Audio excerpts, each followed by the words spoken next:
bienvenue dans cette nouvelle vidéo qui est la partie 2. Si jamais vous avez raté la partie 1, je la mets en lien, elle est par là.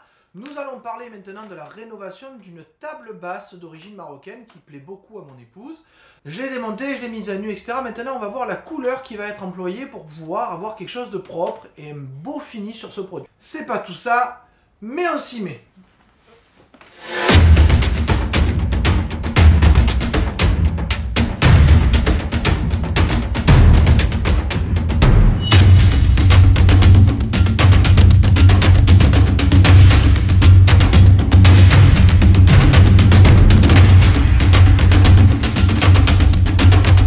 Nous sommes là sur l'envers de la planche. Je l'ai poncé en 120, en 80 puis en 120.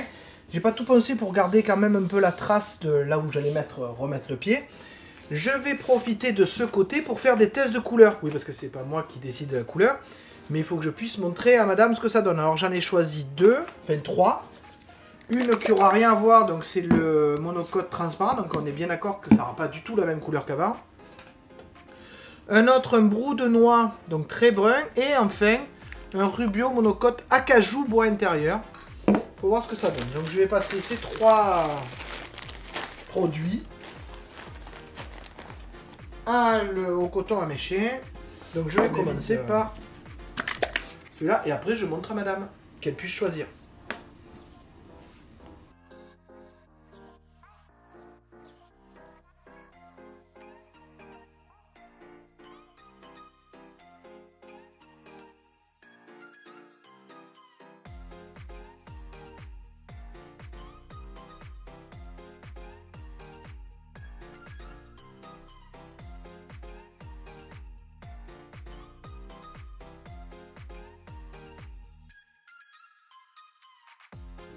Bon, je vais attendre un peu que ça sèche quand même.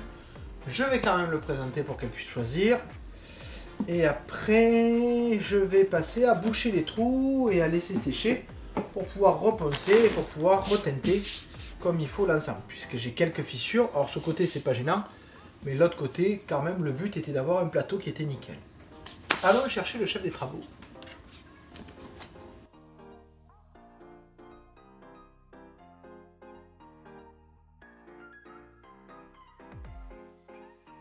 Maintenant que tout est bien poncé et que madame a choisi sa couleur, je vais utiliser de la pâte à bois, donc on la voit ici j'espère, pour boucher tous les trous. Comme ça demain ça sera sec, je pourrai bien poncer et avoir un beau plateau, et normalement ça me permettra de le faire là-bas aussi. Donc maintenant je vais récupérer un peu de pâte à bois là-dedans pour boucher les trous que je peux repérer sur le bois, notamment ici, les vieux coups et là, les deux lignes de démarcation des plages. Bon, évidemment, je vais en mettre un peu plus, ce qui me permettra après de le poncer, d'avoir quelque chose de bien propre et bien droit.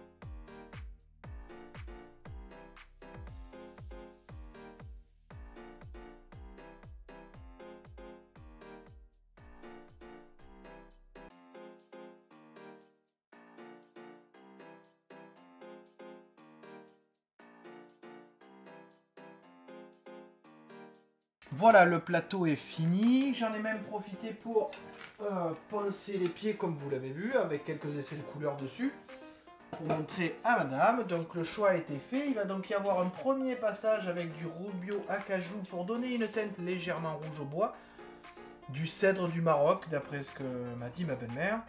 Pas très rouge comme cèdre quand même. Et par la suite, pour donner une teinte qui ressemblait plus à celle d'avant, du brou de noix par-dessus. Alors, on a fait différents essais, c'est ce qui convient à madame. Donc du coup, on va passer ça comme ça. Je vais le passer très légèrement parce qu'elle veut une teinte rouge, mais pas que le meuble soit rouge. Donc je vais essayer de l'étaler le plus possible avec le patin, je sais pas comment on dit, le patin peau de mouton qui est ici pour pouvoir en mettre l'étaler le plus possible. Ça, bon, et ça, après, je fais les pieds et demain je ferai le plateau qui aura séché.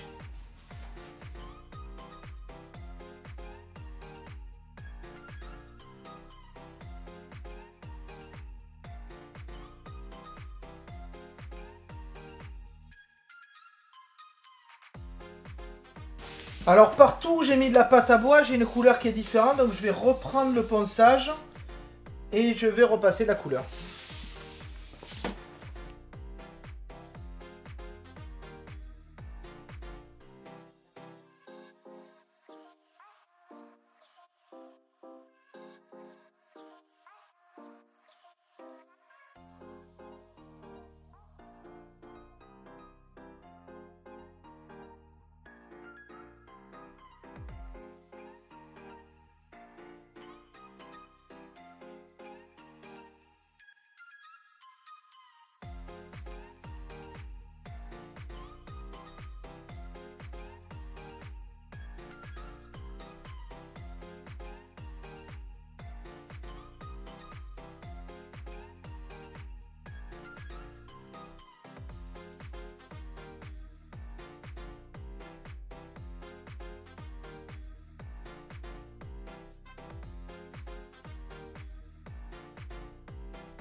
Voilà, la teinte rouge à cajou est passée partout, sauf sur le plateau qui sèche, bien évidemment.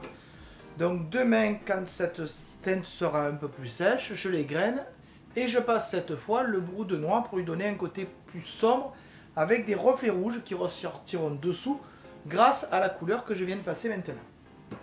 Bon, allez, pour aujourd'hui, ça suffira. Allez, demain, la suite. Nous sommes le lendemain et voici le plateau tel qu'il a été recollé. Donc on voit bien l'endroit où ça a été recollé, on voit bien qu'il y a eu effectivement besoin de pas mal de choses. Ça tient, c'est sec, donc maintenant je vais boucher ici, parce que là effectivement il manque de la matière, je vais boucher ici. Je vais boucher de l'autre côté, tout poncer, et comme ça je pourrai reprendre la coloration qui a été décidée. Voilà. La coloration qui a été décidée, donc vous voyez que c'est du acajou, puis après du brou de noix pour apporter un peu de profondeur à la couleur. Couleur que j'ai déjà mise, que j'ai déjà commencé à mettre, il n'y a pas le brou de noix, que j'ai déjà commencé à mettre sur les pieds. Alors on est d'accord que c'est pas la même teinte, hein, mais on aura quelque chose de correct et d'approchant. Donc maintenant, allez, on défait et on rebouche.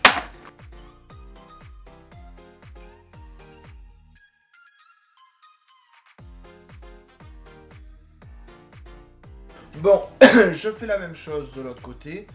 Je laisse sécher et on se retrouve pour le ponçage et après la mise en couleur.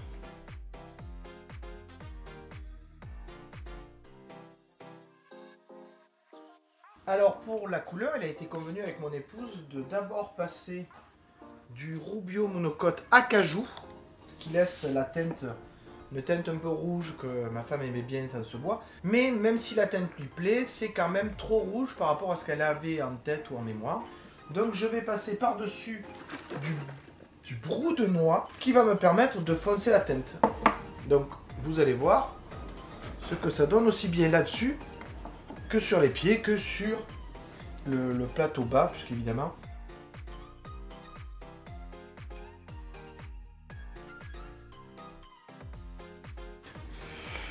Vous avez vu, le Rubio, il protège contre l'humidité. Alors bien penser à le passer dans le sens du bois. Ça se voit moins quand même.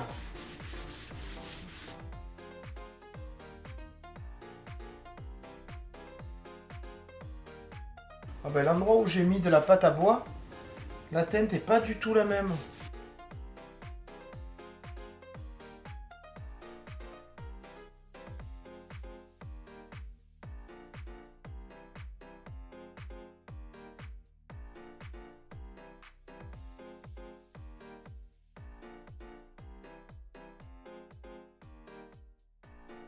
Oh, j'aurais dû mettre des gants.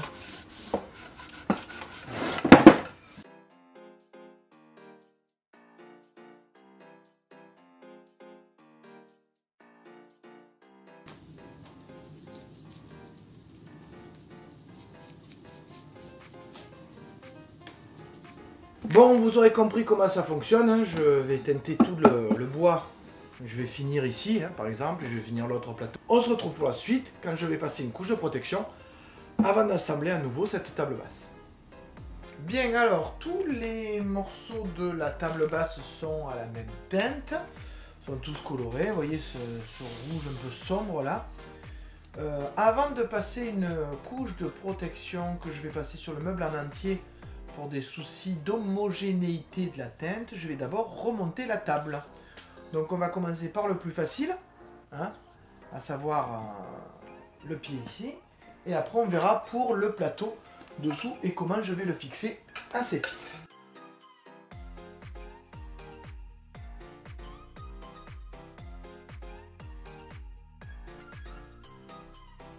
Voilà, maintenant que le facile est fait, reste le compliqué. Alors comme je le disais, maintenant que ça c'est fixé, ça c'est teinté, il nous reste le plus difficile, à savoir ceci. Donc on va voir comment ça va se passer quand je le mets en place. Et plutôt pas mal en fait. On se retrouve juste après quand j'ai préparé les cales. Alors mes cales sont refaites, elles sont pré-percées pour pouvoir les fixer évidemment dans le pied. Et je vais profiter d'un pocket hole, d'un guide qui permet de faire des trous pour avoir des vis plus ou moins cachées. Donc là, j'utilise celui-là, je vais mettre une vis là et une vis par là. En espérant que ça suffise, hein, parce que j'ai envie qu'elle soit de l'intérieur et qu'on les voit le moins possible. Donc pour faire fonctionner ce guide,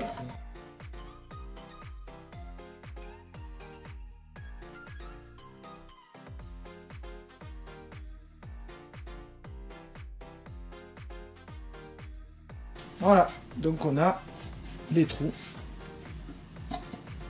trous ici qui permettent d'avoir des vis à l'intérieur.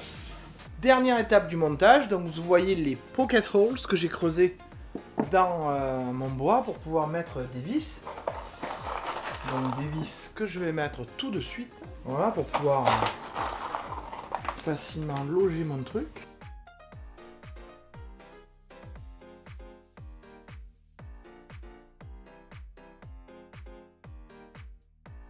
Là, je serais pas embêté avec des clous à arracher si jamais. Enfin, moi. Ou celui qui vient après moi. Hein. Je pense pas que je le redémonte un jour, cette table. Très bonne question. Pour qui fait-on les choses? Vous avez 4 heures. Maintenant, j'ai mes petites cales. Vous voyez qu'elles sont déjà faites. Je les ai déjà colorées. Bon, il faudra que je remette un peu de brun par-dessus. C'est pas trop gênant vu qu'elles sont à l'intérieur. Donc, je vais mettre quelque chose, une planche pour avoir le niveau. Mettre mes cales contre, les fixer.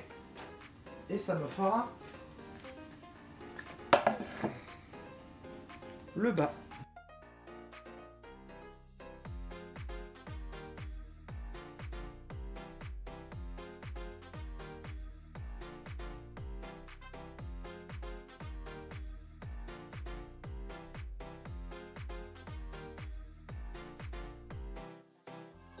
Oui, bien évidemment, je mets les cales après avoir passé la planche.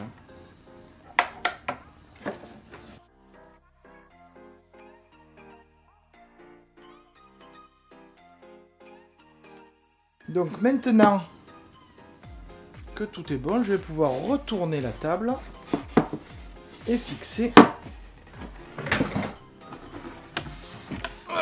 la planche.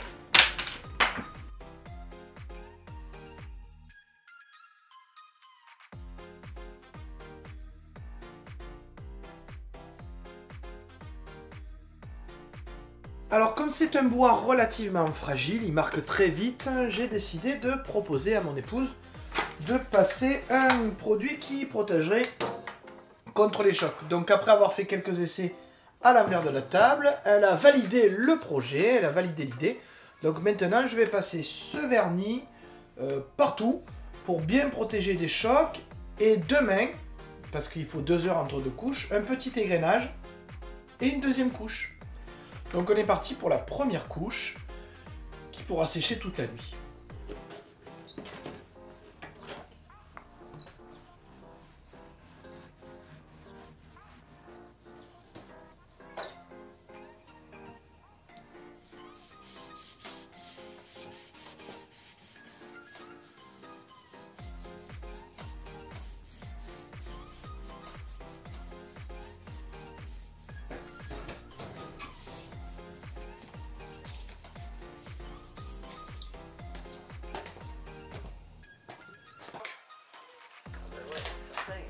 c'est plus joli. Hein.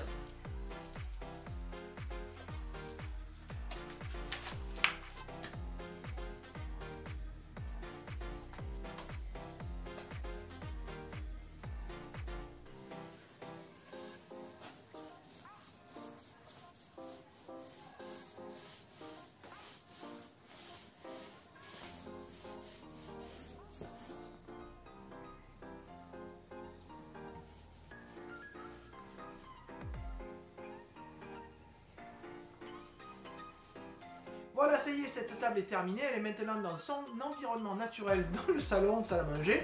Je vous montre ça juste après cette petite conclusion. Si vous avez aimé la vidéo, n'hésitez pas à mettre un like, un pouce, à la partager et à mettre un commentaire.